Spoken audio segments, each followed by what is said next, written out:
नमस्कार मंडळी, जय शिवराय. मी पत्रकार मंगेश आपलं स्वागत करतो चॅनलवर. आणि आपण आहोत मोहम्मद अली रोडला, दक्षिण मुंबईमध्ये. या पुढाऱ्यांना झळकण्यासाठी एक मौका मिळाला आणि ते कसे झळकतायत बघा. हा समाजवादी पार्टीचा बॅनर लागलाय पण तो पडलाय.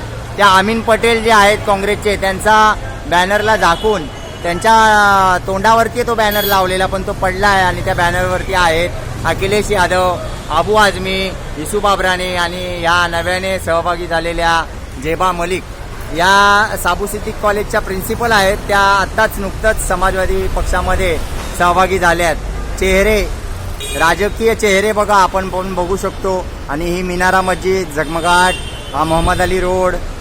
पुढे मी दाखवेल तुम्हाला राहुल नार्वेकर यांचा बॅनर. मस्तपैकी BJPने पण शुभेच्छा दिल्यात. ते कुलाब्याचे आमदार आहेत आणि विधानसभा अध्यक्ष आहेत. BJP नंतर एकनाथ शिंदेच्या शिवसेनेने पण इथं बॅनर लावलाय. पण अरे रे रे रे रे किती दुर्दैव, त्या सेवेकरांचा जो स्टेज होता, जे काय खाऊ वाटप पाणी वाटप होतं, त्यांच्यामुळे झाकला गेला. आणि तो वराया म्हणून नावाचा एक व्यापारी आहे शिवसेनेत आलेला, त्याचं तोंड झाकल्या गेलेलं आहे आपण बघू शकतो.